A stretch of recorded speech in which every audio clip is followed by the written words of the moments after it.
Hey, welcome back to another episode of Video Game Reviews. Before I dive in, give me just a minute here to show some quick respect to my subscribers. Since my last video dropped, we've crossed the 300 subscriber mark.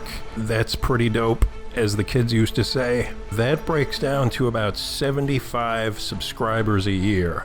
I'm hitting the big time. Look at me, I'm selling out, I'm shilling for the man. Let me put on my tap dancing shoes. I kid.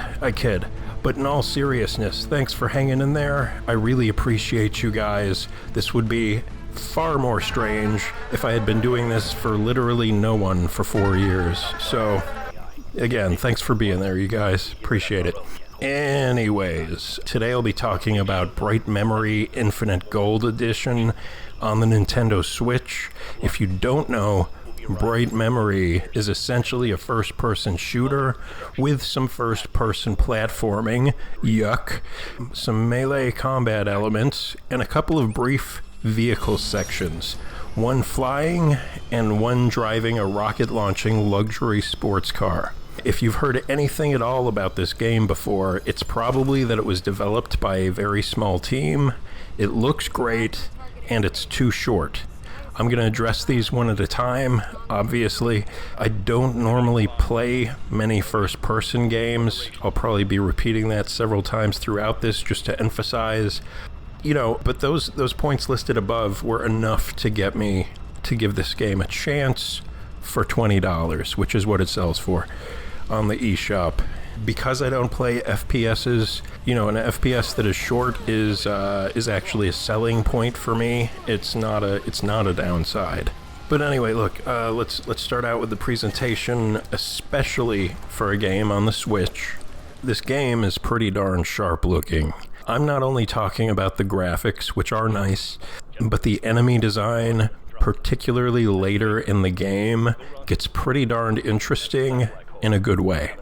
The environment design is also a really great blend of sci-fi mixed with ancient Japanese influences or traditional Japanese influences. I felt that the main character was probably the weakest design element. I just find her she's the generic anime girl with a gun and a sword. Samus Aran, she is not. But she gets the job done. She's fine. Just nothing really stand out. So look, the feel, and the sound are all very polished and have an arcadey feel. However, the loading times after every time that you die don't feel so arcadey. But it does look exceptional, again, for a Switch game. It also sounds great. Okay, definitely want to touch on that aspect of the presentation as well. The score absolutely nails it, and the sound effects both sound and feel impactful.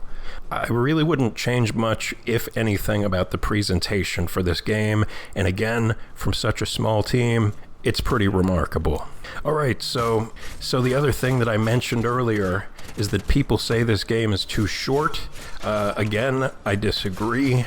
The game took me over 5 hours to beat on easy mode, by the way, and I don't really play games on easy mode.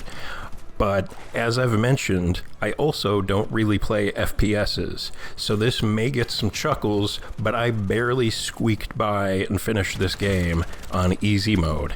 Anyways, I personally think that 5 hours is about all that I want out of a FPS. And at $20, that seems fair to me for a game with such high production value. Not that I personally value that all that much, but still, it's something. It's nice. You can tell that they put the work in. Some of the most frustrating moments in this game, for me, involved first-person perspective platforming, which I am absolutely not a fan of, but if you're into that, hey, there's some of it here. That combined with the brief vehicle sections and the reasonably strong variety of combat moves, I have to say they did a solid job of keeping the gameplay varied. The story is pretty much nonsense. You shoot and slash things. The game has a real momentum to it. when you get into the groove, which admittedly can take some time, but you're constantly on the run to your next objective. It's just go, go, go, go, go. And, you know, there's something nice about that. There's something to be said for it. Not everything has to be War and Peace, nor should it be.